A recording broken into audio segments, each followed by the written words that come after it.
حکومت کی سائٹ سے 8 لوگ بیٹھے ہوئے تھے، پاکستان تحریک انصاف سے 3 لوگ ہی صرف آئے ہوئے تھے۔ پاکستان تحریک انصاف انہوں نے پھر بھی ایک لچک دکھائی ہے، دونوں سائڈ یہ مان نہیں رہی کہ معاملہ جو ہے وہ خراب ہو چکے ہیں۔ اب یہ اپنی پوزیشن سے بہت بڑی ڈائیورژن ہے، ایک دفعہ دوبارہ پھٹا شروع ہو جائے گا۔ عدلیہ میں بیٹھے 15 آدمی آپس میں لڑ رہے ہیں، عدلیہ ہمیں بتاتی ہے کہ مذاکرات کریں، پہلے وہ خود مذاکرات کریں۔ رجسٹرار سپریم کورٹ کے وارنٹ جاری ہونے والے ہیں جناب، ابرار الحق اچھی حرکتیں انہوں نے کی ہیں وہاں پہ۔ عمران خان صاحب نے کل ایک انٹرویو دیا، میری عدلیہ کو تقسیم کیا گیا اور کرایا گیا ہے۔ اصل میں مرشد آپ کی بیوی بھی ہو سکتی ہے، یہ جو خاتون بات کرتی ہے ان کے ذہن ہی نہیں ہے وہاں سمجھ سکیں۔ السلام علیکم ناظرین، میں ہوں منصور علی خان، اپنے ڈیجیٹل چینل کے اوپر آپ کو خوش آمدید کہوں گا۔ ناظرین، کل رات کو جو مذاکرات ہوئے ہیں جن کی طرف پورے پاکستان کی نگاہ تھی، اس میں سے کیا آؤٹ کم نکلا ہے، حاصل وصول کیا نکلا ہے، وہ سارا میں ابھی آپ کے سامنے رکھتا ہوں۔ ایک تو سب سے پہلے دونوں سائڈز کی جانب سے جو نمبر تھا وہی بڑا عجیب تھا، مطلب حکومت کی سائڈ سے 8 لوگ بیٹھے ہوئے تھے، مختلف سیاسی جماعتوں سے ان کا تعلق تھا، پاکستان تحریک انصاف سے 3 لوگ ہی صرف آئے ہوئے تھے۔ وہ پوری طرح لگ رہا تھا کہ پی ڈی ایم اور پاکستان تحریک انصاف آمنے سامنے بیٹھی ہے، جو اتنا بڑا ایک اتحاد ہے پی ڈی ایم کا، وہ سارا کا سارا سامنے بیٹھا ہوا ہے۔ میرا خیال میں اٹ لکڈ بٹ انفیئر، جتنے لوگ ایک سائڈ سے ہوں اتنے ہی لوگ دوسری سائڈ سے بھی ہونے چاہیے، یا تو پھر آپ پاکستان تحریک انصاف کو بھی یہ موقع دیتے کہ جناب آپ بھی 8 لوگ لے آئیں۔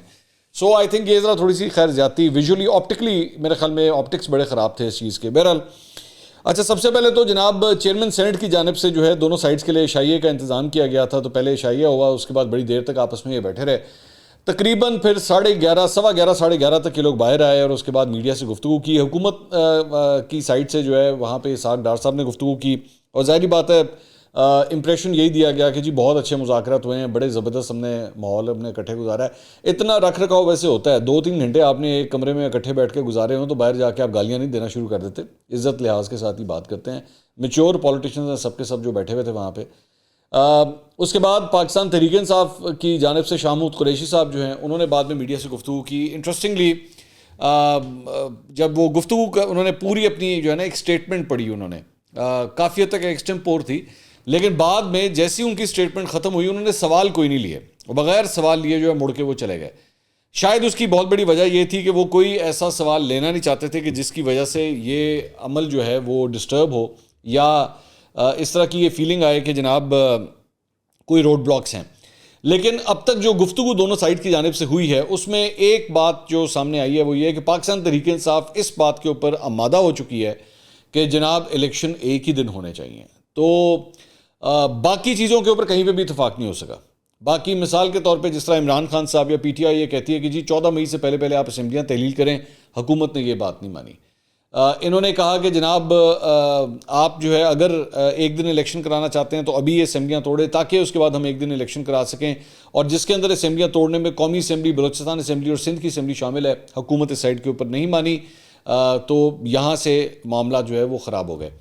اب ظاہری بات ہے دونوں سائڈ یہ مان نہیں رہی کہ معاملہ جو ہے وہ خراب ہو چکے ہیں، لیکن اس بات کے اوپر پی ٹی آئی نے ایکسیپٹ کیا اس بات کو کہ ہاں جی ہم الیکشن ایک ہی دن کرانے کے لیے رضامند ہو گئے ہیں۔ اب یہ اپنی پوزیشن سے بہت بڑی ڈائیورژن ہے۔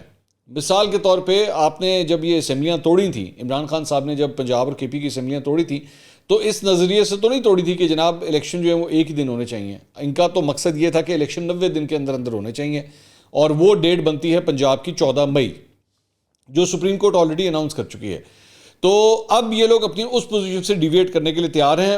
فرق صرف یہ ہے کہ دونوں سائڈز کی جو میں نے گفتگو سنی ہے اس کے مطابق حکومت تھوڑا سا پیچھے آنے کے لیے تیار ہے، یعنی کہ 13 اگست کو قومی اسمبلی جو کی مدت جو پوری ہوتی ہے وہ اس سے پہلے تھوڑا سا پہلے آنے کے لیے تیار ہیں، لیکن اس سے زیادہ پیچھے آنے کے لیے تیار نہیں ہیں۔ کتنا پیچھے آنے کے لیے تیار ہیں یہ نہیں بتایا گیا۔ سو میرے خیال میں معاملہ جو ہے نا کافی حد تک جوں کا تو ہی ہے۔ آج کی جو کل رات کی جو آپس میں مذاکرات کا یہ جو عمل گزرا ہے، مجھے نہیں لگتا کہ اس کے اندر کوئی زیادہ بڑی پیش رفت ہوئی ہے، سوائے اس بات کے کہ دونوں سائڈز نے یہ ضرور ایکسیپٹ کیا ہے کہ ہاں جی ہم اپنی تجاویز جو ہیں وہ اب سپریم کورٹ کو دے دیں گے۔ اچھا، اب سپریم کورٹ کے پاس یہ ساری چیزیں جانے کا مقصد یہ ہے کہ ایک دفعہ دوبارہ پھٹا شروع ہو جائے گا، یہ میں آپ کو ابھی سے بتا دوں، اور وہ اس کی وجہ کیوں میں یہ بات کہہ رہا ہوں، کیونکہ حکومتی سائڈ جو ہے وہ آلریڈی بڑا ہی اپنا ایک سویر سٹانس سپریم کورٹ کے بارے میں لے چکی ہے کہ جی ہمیں تو بالکل بھی ان لوگوں کے اوپر اعتبار نہیں ہے، مطلب انہوں نے کافی حد تک یہ پوزیشن لی ہے۔ بلکہ اگر میں تھوڑا سا صرف آپ کو مطلب جو ایک فیلنگز ہیں حکومتی سائٹ کے اوپر اس موجودہ سپریم کورٹ کے بارے میں. خواجہ آصف صاحب کا جو بیان ہے نا، صرف میں جلدی سے پڑھ کے آپ کو سناتا ہوں تو آپ کو آئیڈیا ہو جائے گا کہ فلور آف دا ہاؤس پہ کل انہوں نے جو بیان دیا ہے اس سے آپ کو گورنمنٹ کا جو موڈ ہے وہ آپ کو کافی حد تک پتہ لگتا ہے. انہوں نے فرمایا عدلیہ کوشش کر رہی ہے کہ موجودہ قومی اسمبلی اپنی مدت پوری نہ کرے، ہمیں اپنے ادارے کے دفاع کے لیے کھڑا ہونا پڑے گا. ٹھیک ہے، یہ ان کا پہلا کامنٹ تھا. اس ایوان نے جتنی قوم و ملک کی خدمت کی کسی اور ادارے نے نہیں کی. آج ایک ادارہ ہم سے اس ایوان کی کارروائی کی تفصیلات طلب کر رہا ہے. ایک نہیں 100 دفعہ پروسیڈنگز طلب کریں. ہماری کوئی چیز پوشیدہ نہیں ہوتی، ہماری کارروائی راز نہیں ہوتی. میں بول رہا ہوں، یہ ٹی وی پر سنی جا رہی ہے. ہمیں سپریم کورٹ کا احترام ہے.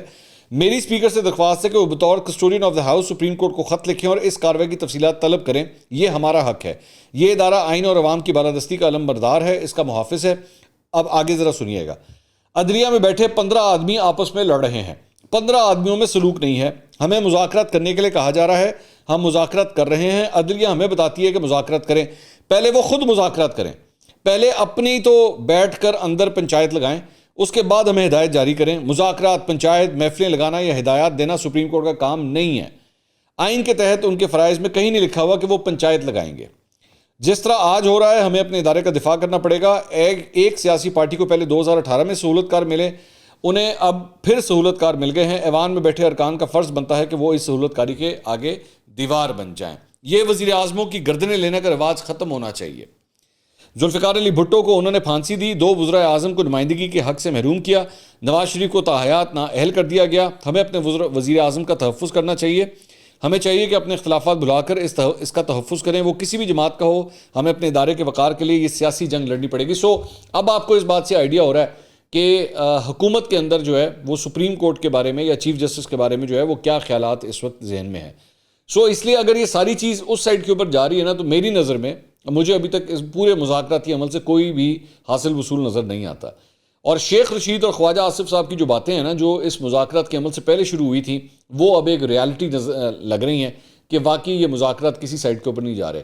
پاکستان تحریک انصاف نے، میں یہ آئی ول سے دس کہ انہوں نے پھر بھی ایک لچک دکھائی ہے کہ وہ اس بات کو ایکسیپٹ کرنے کے لیے تیار ہو گئے ہیں کہ جی ٹھیک ہے ایک ہی دن الیکشن ہو، بٹ وتھ کنڈیشنز کہ 14 مئی سے پہلے دیگر اسمبلیاں جو ہیں تحلیل کر دی جائیں، اور حکومت جو ہے وہ اس کے اوپر ماننے کے لیے پوری طرح تیار نہیں ہے. We are back to square one, frankly speaking we are back to square one, اور دوبارہ سپریم کورٹ کے پاس ہی جو ہے معاملہ اب جانے لگا. اچھا جی، اس کے علاوہ کچھ دیگر خبریں بھی شامل کرتے ہیں. وزیر اعظم سے آرمی چیف اور DGI کی ملاقات ہوئی ہے. جناب، موجودہ ملکی صورتحال پر غور کیا گیا. وزیر اعظم کو آرمی چیف اور DGI نے سیکیورٹی صورتحال پر بریفنگ دی اور انہیں سرحدی صورتحال سمیت دہشت گردی کے خلاف اقدامات پر آگاہ کیا گیا. اس کے علاوہ سابق صدر آصف علی زرداری کی مولانا فضل الرحمان سے ان کی رہائش گاہ پر ملاقات ہوئی. انہوں نے مفتی عبدالشکور کے انتقال پر تعزیت کا اظہار بھی کیا. دونوں رہنماؤں کے درمیان ملکی سیاسی صورتحال پر بھی بات چیت ہوئی. ایک ملاقات جو ہے وہ یہ ہوئی ہے. اس کے علاوہ فواد چودھری صاحب چیف الیکشن کمشنر کے اوپر جو ہے کافی بھڑکے. انہوں نے کہا کہ موجودہ چیف الیکشن کمشنر نے اپنے ادارے کو ہی ختم کر دیا ہے. 1 crore overseas Pakistani chief election commissioner کی وجہ سے اپنے ووٹ کے حق سے محروم ہے. ایک طرف کہا گیا کہ زہر کھانے کو پیسے نہیں، دوسری جانب 6 کروڑ کا چیف الیکشن کمشنر کا نیا گھر بنا رہے ہیں. پہلی بار آرٹیکل 221 کے تحت چیف الیکشن کمشنر نے اختیارات اپنے پاس رکھے اور صدر مملکت کا اختیار واپس لے لیا. Chief election commissioner supreme court کے فیصلوں پر عمل درآمد میں سب سے بڑی رکاوٹ ہے. PTI چیف الیکشن کمشنر کے خلاف کل سپریم جوڈیشل کونسل میں ریفرنس دائر کرے گی، جس میں موجودہ الیکشن کمشنر کو عہدے سے ہٹانے کی استدعا کی جائے گی. ایک بڑی ڈیولپمنٹ آج، یعنی کہ آج کے دن ہونے جا رہی ہے کہ چیف الیکشن کمشنر کے خلاف یہ ریفرنس دائر کیا جا رہا ہے. دوسری جانب ترجمان الیکشن کمیشن کی جانب سے فواد چودھری صاحب کے بیان کے اوپر انہوں نے کہا ہے کہ جی الیکشن کمیشن اور چیف الیکشن کمیشن پر لگائے گئے تمام الزامات جھوٹ کا پلندہ ہیں، ان کی ہم سختی سے تردید کرتے ہیں. الیکشن کمیشن میں تمام بھرتیاں قواعد و ضوابط کے تحت مکمل طور پر شفاف طریقے سے کی گئی ہیں اور کمیشن کے کسی بھی بڑے عہدیدار کے رشتہ دار کو بھرتی نہیں کیا گیا ہے. جھوٹے الزام لگانے والوں کو اپنی مرضی پر ماضی پر نظر رکھنی چاہیے اور اپنے گریبان میں ضرور جھانکنا چاہیے. الیکشن کمیشن نے بھی اس کے اوپر ریاکٹ کیا ہے. اس کے علاوہ جناب سپریم کورٹ رجسٹرار کی جانب سے اسپیکر کے خط پر قومی اسمبلی کے اجلاس کی کارروائی کا ریکارڈ طلب کیا گیا تھا. تاہم رجسٹرار آفس کے زبانی احکامات پر اسپیکر آفس نے متعلقہ ریکارڈ دینے سے انکار کر دیا ہے. سپریم کورٹ رجسٹرار آفس کی جانب سے قومی اسمبلی کے 5 اجلاسوں کی کارروائی کا ریکارڈ تحریری طور پر طلب کیا گیا تھا اور رجسٹرار آفس نے اسپیکر آفس سے قائمہ کمیٹی برائے فائنانس اجلاس کا ریکارڈ بھی مانگ لیا تھا، لیکن انہوں نے دینے سے جو ہے وہ انکار کر دیا ہے. پبلک اکاؤنٹس کمیٹی کی جانب سے ان کے چیئرمین نور عالم خان نے رجسٹرار سپریم کورٹ کی PAC میں پبلک اکاؤنٹس کمیٹی میں عدم حاضری پر وارنٹ جاری کرنے کا اعلان کیا ہے۔ رجسٹرار سپریم کورٹ کے وارنٹ جاری ہونے والے ہیں جناب۔ ان کا کہنا ہے کہ آئین مجھے اجازت دیتا ہے کہ اگر سپریم کورٹ کا آفیسر نہیں آتا تو میں وارنٹ جاری کروں گا۔ تو ایک جناب یہ ہوئی ہے بات۔ اس کے علاوہ ایک اور ڈیولپمنٹ یہ ہے جناب کہ عمران خان صاحب نے اپنی قانونی ٹیم سے مشاورت کی ہے اور عدت کا جو ایک کیس چل رہا ہے اس میں گواہان کے بیانات ریکارڈ ہونے پر ہتک عزت کا دعویٰ دائر کرنے کا انہوں نے اعلان کیا ہے۔ گواہان کون ہیں جناب؟ مفتی محمد سعید جنہوں نے نکاح پڑھایا تھا، اور اون چودھری عمران خان صاحب کے ماضی کے ساتھی، ان کے خلاف ہتک عزت کا دعویٰ دائر کرنے کا جو ہے وہ پی ٹی آئی نے ارادہ کیا ہے۔ توشہ خانہ کیس کے حوالے سے عمران خان کی قانونی ٹیم نے اب شہزاد اکبر سے بھی رابطہ کر لیا ہے اور وہ بیرون ملک مقیم توشہ خانہ کیس کے لیے P T I legal team کو معاونت فراہم کریں گے۔ آج عمران خان صاحب اسلام آباد ہائی کورٹ میں بھی پیش نہیں ہونے جا رہے۔ بتایا جا رہا ہے کہ جناب ان کی ٹانگ میں جو ہے وہ چونکہ لاہور ہائی کورٹ گئے تھے، اس کی وجہ سے ان کی ٹانگ کے اوپر پریشر آیا ہے اور سوجن ہو گئی ہے، جس کی وجہ سے اب وہ اسلام آباد بھی ٹریول نہیں کر رہے۔ تو ایک جناب یہ خبر آئی ہے۔ اس کے علاوہ ایک میں خبر آپ کے ساتھ شیئر کرنا چاہوں گا اور یہ ہے ابرار الحق کی، پاکستان تحریک انصاف کے رہنما۔ مجھے تو سمجھ نہیں آتی ان کو پاکستان تحریک انصاف کا رہنما کہوں کہ نہ کہوں، کیونکہ مجھے لگتا ہے کہ پاکستان تحریک انصاف خود بھی ان کو اپنا رہنما نہیں مانتی۔ یہ بیسکلی آئے ہوئے تھے اسٹیج کے اوپر، عمران خان صاحب جو اپنے کارکنوں سے خطاب کرتے ہیں، اور بڑی ہی میں I have to use the word اوچھی حرکتیں انہوں نے کی ہیں وہاں پہ۔ کیا گفتگو کی ہے میرا خیال میں آپ سن لیجئے، پھر میں آگے بات کرتا ہوں۔ زیادہ بارش ہوتی ہے تو زیادہ پانی آتا ہے، تھوڑی بارش ہوتی ہے تو تھوڑا پانی آتا ہے، زیادہ چور آتے ہیں تو زیادہ چور آتے ہیں تو تھوڑے چور آتے ہیں تو، اور چور اگر نالائق ہوں تو سارے کہتے ہیں ہر چوپ گنے ہر چوپ گنے ہر چوپ گنے ہر چوپ گنے ہر چوپ گنے آوے چوری دے۔ یہ جناب آپ نے ابرار الحق صاحب کی گفتگو سنی کہ یہ کیا مطلب یہ ہو رہا ہے اور یہ کس قسم کی گفتگو جو ہے وہ انہوں نے بیسکلی بلاول بھٹو زرداری کو جو ہے وہ انہوں نے نشانہ بنایا۔ اور مجھے چلیں خیر ابرار الحق صاحب ایک انٹرٹینر رہ چکے ہیں، چلیں میں پھر بھی ان کو یہ مارجن دے دیتا ہوں کہ وہ اس قسم کی اوٹ پٹانگ حرکتیں کرتے رہیں، even though he should realise that now is a political leader. وہ ایسا پولیٹیکل لیڈر جو آج تک الیکشن نہیں جیت پایا، ہمیشہ ہی ہار جاتا ہے۔ تو مجھے زیادہ افسوس ہوا عمران خان صاحب کی اس ہنسی کے اوپر، یہ جو بار بار ہنس رہے تھے نا، مجھے زیادہ افسوس اس بات کا ہوا۔ These are the things now you can imagine کہ ان کے آس پاس جو پورا ٹولہ گھومتا ہے نا عمران خان صاحب کے، یہ اس قسم کے لوگ ہیں جو ایکچولی یہ حرکتیں کرتے ہیں، اینڈ وہ صرف اس وجہ سے کرتے ہیں تاکہ بادشاہ سلامت نہ خوش ہو جائیں۔ یہ ماضی کے اندر جب بادشاہ ہوا کرتے تھے نا تو دربار کے اندر جو ہے ایک سرکاری مسخرہ ہوتا تھا، اور وہ سرکاری مسخرہ جو ہے نا وہ اس طرح کی اوٹ پٹانگ حرکتیں کرتا تھا تاکہ بادشاہ سلامت کا جو ہے نا وہ دل محسوس کیا جا سکے، وہ خوش رہیں، چہرے پہ ہنسی آ سکے۔ اور اگر کوئی وہ جو مسخرہ ہوتا تھا نا، اگر وہ ہنسا نہیں سکتا تھا نا تو اس کو پھر تبدیل کر دیا جاتا تھا، اور بادشاہ پھر اس کی جگہ کوئی ایسا مسخرہ لا کے اپوائنٹ کرتا تھا جو اس کو ہنسا سکے۔ سو مجھے اس وقت یہ سیناریو بالکل ویسے ہی لگ رہا تھا کہ ابرار الحق صاحب سٹیج کے اوپر کھڑے ہو کے اس قسم کی اوٹ پٹانگ حرکتیں کر رہے ہیں اور بادشاہ سلامت جو ہے نا وہاں پہ ہنس رہے ہیں کہ ہاں بڑا تو نے کمال کر دیا۔ بلاول بھٹو کے بولنے کے طریقے کے اوپر بلاول بھٹو نے یہ بات کر دی، زیادہ بارش ہوتی ہے تو زیادہ پانی آتا ہے، تھوڑی بارش ہوتی ہے تھوڑا پانی آتا ہے۔ کبھی جا کے ذرا عمران خان صاحب کے بیٹوں سے تو سوال کریں، کبھی ان سے تو پوچھیں بھائی جان آپ کو کتنی اردو آتی ہے۔ یہ ملک کا سابق وزیر اعظم ہے نا، ریاست مدینہ یہاں پہ قائم کرنے جا رہے ہیں اور پاکستان کے اندر اگلا وزیر اعظم بننے کا وہ ارادہ رکھتے ہیں، کبھی ان کو بھی بلائیے۔ آئے تھے نا آج سے چند ماہ پہلے، وہ آئے تھے یہاں پہ زمان پاک میں، عمران خان صاحب سے ملے بھی تھے آ کے، ذرا ان سے بھی تو ذرا اردو میں بات کرنی تھی، ذرا ہم بھی تو سنیں وہ کتنی کو اردو بول لیتے ہیں، کتنے کو وڈے وہ مرزا غالب ہیں یا وہ کتنے کو وڈے یہاں پہ جو ہے بڑے بڑے نامور شاعروں کی طرح وہ اردو بولتے ہیں، ذرا ان کی بھی تو بات سنیں۔ سو اس لیے میرے خیال میں یہ ایک بڑی عجیب سی، میں ابرار الحق صاحب سے اس سے بہتر اور میچیور رسپانس جو ہے میں ایکسپیکٹ کر رہا تھا۔ اس کے علاوہ عمران خان صاحب نے کل ایک انٹرویو دیا اوریہ مقبول جان صاحب کو چینل 92 کے اوپر، چند سوالات اور ان کے جوابات بڑے انٹرسٹنگ ہے جو میں آپ کے ساتھ شیئر کرنا چاہوں گا۔ ایک تو اوریہ مقبول جان صاحب نے کہا یہ جو ڈیمانڈ ہے فل بینچ کی کبھی دنیا میں ہوئی ہے، تو عمران خان صاحب نے کہا یہ ساری چیزیں کبھی نہیں ہوئی ہیں، یہ جو کچھ ہو رہا ہے یہ کب ہوا ہے دنیا میں، اور سب کے سامنے ایک تقسیم آئی ہوئی ہے ججوں کی، سب کو پتہ ہے کہ کون ادھر ہے کون ادھر ہے۔ یہ کتنی تشویشناک چیز ہے کہ میری عدلیہ کو تقسیم کیا گیا اور کرایا گیا ہے اور نمک پھینکا جا رہا ہے، اس کے اوپر کہیں وہ متحد نہ ہو جائیں۔ اچھا مطلب یہ بات جب آپ ایکچولی کہتے ہیں نا اس طرح کہ جی میری عدلیہ کو تقسیم کر دیا گیا ہے اور کوئی جج ادھر ہیں تو کوئی ادھر ہیں، یار یہ جج ہیں کہ 6 سال کے بچے ہیں کہ یہ نرسری میں بیٹھے ہوئے اور ایک آئس کریم کے پیچھے لالی پاپ کے پیچھے آپ نے ان کو لڑا دیا. یہ میچور لوگ ہیں بھائی, مطلب یہ ان سب کی عمریں جو ہیں 50-55 سے اوپر کی ہیں, انہوں نے دنیا دیکھی ہوئی ہے. ان کو یہ اپنی اپنی پوزیشنز کے اوپر اگر سٹینڈ لے رہے ہیں, میں ابھی یہ نہیں کہہ رہا کہ کون صحیح ہے یا کون غلط ہے, میں اس ڈیبیٹ میں نہیں جا رہا, لیکن جو کچھ بھی کر رہے ہیں اپنے ہوش و حواس میں کر رہے ہیں. سپریم کورٹ تک پہنچے ہوئے ہیں. سپریم کورٹ کا جج لگنا جو ہوتا ہے نا, وہ خالہ جی کا کھیل نہیں ہوتا. اس میں بڑا ٹائم لگتا ہے, اس میں ایفرٹ لگتی ہے, ذہانت لگتی ہے, میچورٹی لگتی ہے, ایکسپیرینس لگتا ہے, یہ ساری چیزیں ہوتی ہیں. اس کے بعد جا کے آپ سپریم کورٹ پہ پہنچتے ہیں, ارے میری عدلیہ کو تقسیم کر دیا, لے میری عدلیہ کو, مطلب یہ جیسے وہ کہانی گھر گھر کی چل رہی ہے اور آپس میں خاندان کے بیچ میں لڑائی ہوگی, وڈی جٹھانی کی چھوٹی دیورانی سے لڑائی ہوگی آپس میں, ہیں میرے گھر سے لڑائی کراتی جناب. یار کو فار گاڈ سے مطلب گرو اپ, یہ کوئی بات ہے کرنے والی. اس کے بعد آگے کہتے ہیں جی ان سے سوال ہوا کہ مارشل لاء کے بارے میں کہ آپ سمجھتے ہیں کہ اوریا مقبول جان صاحب نے کہا 1977 کے مذاکرات یاد آتے ہیں. 5 جولائی کی شام کو ایک ایگریمنٹ پہنچ گئے تھے تو 6 جولائی کو مارشل لاء لگ گیا.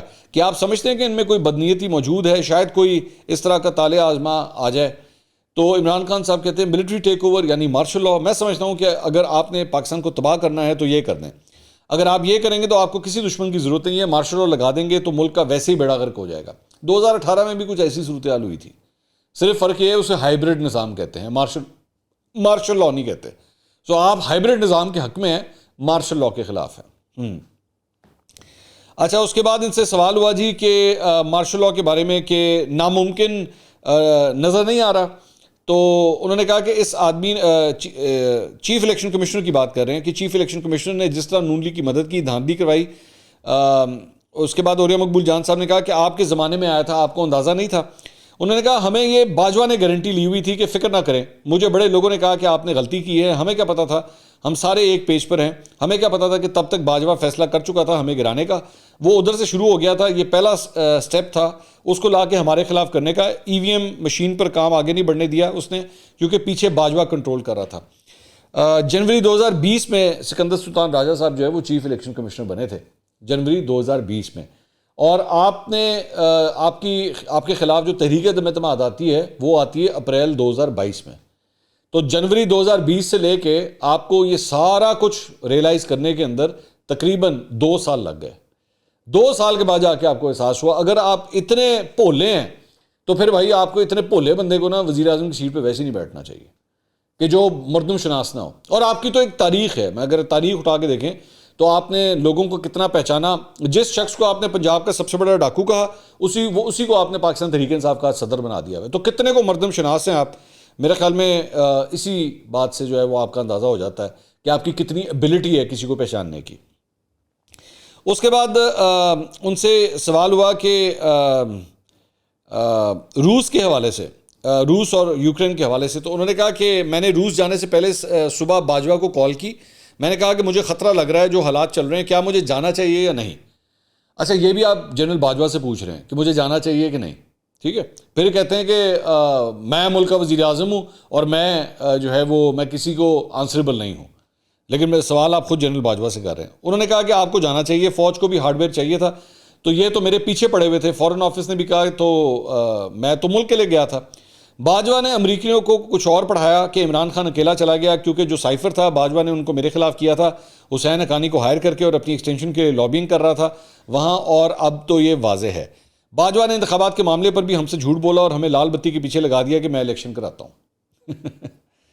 اس کے بعد ان سے سوال ہوا کہ آپ نے اپنی بیوی بشرا بیوی کو اپنا مرشد کیوں کہا. تو انہوں نے کہا کہ اصل میں لوگ مجھے مرشد کہتے ہیں, میرا کہنے کا مقصد کچھ اور تھا. اصل میں مرشد آپ کی بیوی بھی ہو سکتی ہے, جہاں تک مجھے سمجھ ہے خاتون مرشد نہیں ہو سکتی. کہنے کا مطلب ہے آپ بیعت نہیں لے سکتے, تو میرا مقصد کچھ اور تھا, میرا یہ نہیں تھا کہ مرشد ہیں. کچھ سمجھ آئیے آپ کو؟ نہیں آئی نا, میں نے بھی نہیں آ رہی. انہوں نے کہا کہ اصل میں کہہ رہا تھا مجھے ساری زندگی میں ایسا انسان نہیں ملا جس کی ساری زندگی صرف قرآن اور سنت پر ہے. یعنی وہ جو بھی چیز کرتی ہیں نا وہ کہ جس طرح اللہ اوپر سے دیکھ رہا ہے اور قرآن میں اللہ کا حکم کیا ہے اور نبی کی سنت کیا ہے, یعنی ان کی ساری زندگی وہ ہے. میں نے کوئی ایسی خاتون نہیں دیکھی کہ 6 مہینے ہو گئے ہیں مجھے, انہوں نے ایک کمرے میں 6 مہینے گزار دیے. میں 2 کمروں میں 6 مہینے گزاروں, میں سمجھتا ہوں, میں اللہ سے کہتا ہوں کہ میں بڑی قربانی اپنے ملک کے لیے دے رہا ہوں. اور وہ ایک کمرے میں نہ کبھی رات کا کھانا کھایا, نہ شاپنگ, نہ انہوں نے آج تک میرے ساتھ باہر کوئی ٹرپ کیا تھا سوائے مکہ مدینہ جانے کے. وہ میرے ساتھ کسی ٹرپ پر نہیں گئیں. تو وہ ایک اپنی زندگی گزار رہی ہیں. یہ جو لوگ بولتے ہیں کہ جو اور یہ جو خاتون بات کرتی ہے ان کے ذہن ہی نہیں ہے وہاں سمجھ سکیں کہ جو انسان صرف اللہ کے لیے اپنی زندگی گزارے ان کے وہ ذہن میں نہیں آ سکتا. یہ مٹیریلسٹک قسم کے لوگ ہیں. میری جتنی یہ 5 سال میں جتنا مشکل میں نے وقت گزارا، 3.5 سال جتنا میں نے حکومت میں مشکل وقت گزارا، کوئی چھٹی نہیں، پریشر ہی پریشر، کبھی ایک کرائسس، کبھی دوسرا، کبھی تیسرا. یعنی وہ جو بہت مشکل ٹائم تھا، میری بیوی نہ ہوتی میں نہ وہ ٹائم گزار سکتا. اور خاص طور پہ جب شروع میں میرے لیے مجھے گولیاں لگی تھیں، وہ میرا بڑا مشکل ٹائم تھا. جس طرح انہوں نے میری ہیلپ کی، میں تو اللہ کا شکر کرتا ہوں کہ ایسی بیوی اللہ کی خاص نعمت ہے. ویری گڈ، بہت اچھی بات. مجھے بہت خوشی ہوئی ہے عمران خان صاحب کی اور ان کی اہلیہ کے آپس میں اتنے اچھے ریلیشن شپ ہے. اللہ اس جوڑی کو سلامت رکھے، میں دعا ہی کر سکتا ہوں ان کے لیے. اس کے بعد ان سے سوال ہوا کہ اگر آپ کو 2/3 اکثریت نہ ملی یا واضح اکثریت نہ ملی تو آپ اقتدار نہیں لیں گے؟ انہوں نے کہا انسان اپنی غلطیوں سے سیکھتا ہے. مینوں نہیں لگتا ویسے، اور یہ تو میں بڑی جلدی سیکھ گیا تھا جب مجھے نظر آیا ایک باجوہ تھا اپنی ایکسٹینشن سے پہلے، ایک باجوہ تھا ایکسٹینشن کے بعد میں وہ بالکل ہی بدل گیا تھا. ایک دم اس کو نون لیگ سے عشق ہو گیا. تبھی اس نے میرے خیال میں شہباز شریف سے ڈیل کی، نون لیگ نے ووٹ دی، جس کو برا والا کہتے تھے اس کو. آپ کو ان سے سوال ہوا کہ آپ کو 172 ووٹ ملے، ان کو 400 ووٹ ملے. تو انہوں نے کہا کہ تو ساری وہاں سے ڈیلنگ شروع ہو گئی. اور تب مجھے سب سے بڑا مسئلہ ہوا وہ یہ تھا، اس نے احتساب روک دیا. سارا نیب تو باجوہ کنٹرول کر رہا تھا. ادھر سے میں نے ریئلائز کیا کہ اگر آپ ملک میں رول آف لا چاہتے ہیں تو اس کے بغیر ملک سروائیو نہیں کر سکتا. 1 کروڑ پاکستانی باہر ہیں، سوچنا وہ پاکستان میں پیسہ کیوں نہیں انویسٹ کرتے. اچھا، اب اس ساری بات کے بعد وہی پرانا بیسکلی فارمولا ہے. سارے فساد کی جڑ جنرل باجوہ تھے. میں تو کچھ بھی نہیں کر رہا سی، جڑا پیڑا ہو رہا سی. نہ نیب کام کر رہا تھا اور ایکسٹینشن کی بھی مجھ سے دلوائی گئی تھی. چیف الیکشن کمیشن بھی جنرل باجوہ نے لگایا تھا. اور جتنے برے کام ہو رہے تھے نا وہ جنرل باجوہ کر رہا. جڑے چنگے کام ہوئے نا وہ سارے میں نے کیے ہیں، اور جتنے برے کام ہوئے ہیں جنرل باجوہ نے کیے ہیں. So I am yet to actually see کہ کوئی اینکر ان سے یہ سوال بھی کرے کہ بھائی جان جنرل باجوہ اگر اتنے برے تھے تو آپ نے اس وقت ہمت کیوں نہیں کی ان کو ہٹانے کی، یا آپ کھل کے بولے کیوں نہیں کہ نہیں جنرل صاحب یہ نہیں ہو سکتا، یہ کام نہیں ہوگا. آپ نے لینی تھی نا، یہ پوزیشن لینی تھی. آپ نے تو ہمیں بتایا کہ جی جمہوریت کے سب سے بڑے چیمپئن جنرل باجوہ ہیں. آپ کے ایک رہنما نے کہا کہ جی وہ تو قوم کا باپ ہوتا ہے. ٹھیک ہے، یہ سارے القابات آپ نے دیے میں حضور. آپ نے ہمیں جنرل باجوہ کی اتنی تعریفیں کر کے دی تھی، تو اس وقت ہمت کرنی تھی. ایڈے تسی بہادر بندے ہو کہ کمزور آدمی کی زندگی نہیں ہوتی، بہادر آدمی کی زندگی ہوتی ہے. تو بہادری دکھانی تھی اس وقت کیوں نہیں دکھائی؟ اب کیا فائدہ؟ سو اس لیے ریپیٹیو باتیں مجھے سوائے اس کے جو انہوں نے اپنی اہلیہ کے بارے میں ایک پرسنل لیول کی ذرا گفتگو کی، مجھے اس کے علاوہ عمران خان صاحب کے اس پورے انٹرویو کے اندر کوئی خاص بات مجھے بالکل بھی سننے کو نہیں ملی. اگلی ویڈیو میں دوبارہ ملاقات ہوگی. اللہ حافظ.